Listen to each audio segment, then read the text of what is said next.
likely to be abandoned by families because it starts out with their being abusive. You know, all of a sudden, you know, daddy's just yelling at everybody, he's being worse than before, or you know, a lot of the women say, my mom is just horrible. They always describe narcissistic behavior in people with dementia. And go, you know, do you have a formal clinical diagnosis, or do you hear repeat questions every 5 minutes? Take them to the doctor. Well, they won't get in the car, you know, all that stuff. But it's no longer acceptable when they do have the diagnosis. You really have to lay it all aside now.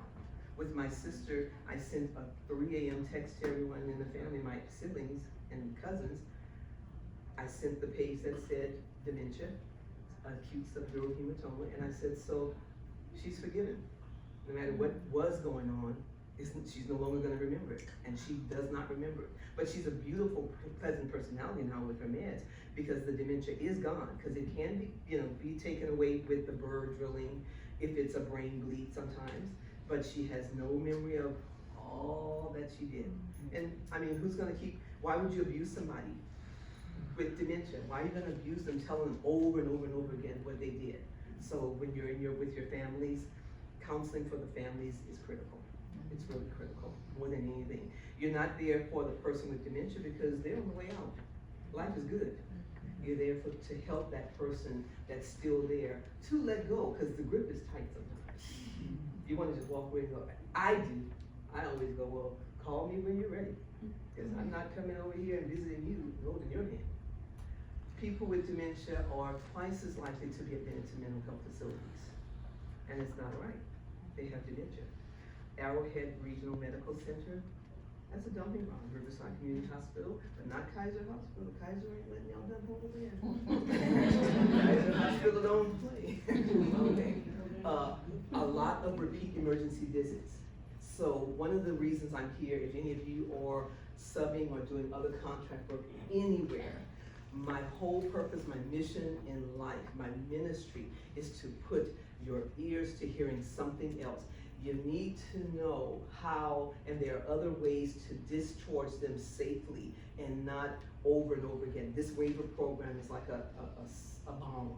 It really is. So that you tell the family, you don't have to go there anymore. You don't have to go to the hospital. You can't call the police and, you know, the fire department to pick them up, you know. And it's okay to sometimes leave them on the floor. If the house is clean, it's nice and dry and warm, wrap them up. Rather than fight with and have this person feeling abused, lay them on the floor, watch. I have so many times advised people and witnessed that, and it's great. You know, it's just like you have a toddler, and that's not being dismissive or demeaning, but it is that behavior now. And then don't leave them at home. You know, you have to make sure when you hear it as mandated reporters, I do it myself, I'll say, you can only tell me that one time. If I talk to you tomorrow, I'm about to report you. But I'm not going to report you like the police are going to come. But you are going to get help. We're going to have a real hard conversation. Otherwise, you're not going to call me. Don't let them continually call you just for the venting. Let's get some concrete solutions here, okay? And they can be left in the skilled nursing facility or the hospital, and nobody's going to jail, and nobody's going to get charged. You have to know that as well. Don't be a part of that culture and that solution. That's not. Don't play with the hospitals and say, oh, you know, it's going to cost you. It does not cost you personal Medi-Cal. It never does. And I don't think that Kaiser is going to pay an attorney $10,000 an hour to get $10,000 from somebody, so they can stay. We only need them to stay today. Oh, I'm getting ahead of myself. Okay. They're more than likely to be neglected in large care facilities if the behaviors exist. Now the climate has changed, and this may be changed. I may change that, because they're not really going to be neglected in the large facilities unless they have that behavior where they still can say, get away from me. Then there's a feeling of neglect. I have families that will call and say, you know, they don't talk to my dad. Okay, so when you go there, does he talk to you? What does he do? Throwing food, you know, cussing, carrying on, get out. He wants to be left alone, because the state mandates that. Now it used to be 3 hours that a person, 2.5 hours that every person in the facility had to be seen in the large 15 or more, they might have made like 3 or 4 now in a day.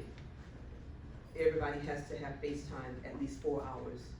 That may be a little off, but at least somebody's coming around, sitting across this distance. Tell me what you want, you know, bring a couple of little things, and if they don't want to, you have to leave them alone, because they do have that right as well. You can't force somebody to do anything. So it may appear to be neglect, a lot of times that's the report, but it's not. Now a person with dementia doesn't know that they need more. So what do? It's a catch-22, and your jobs are the hardest.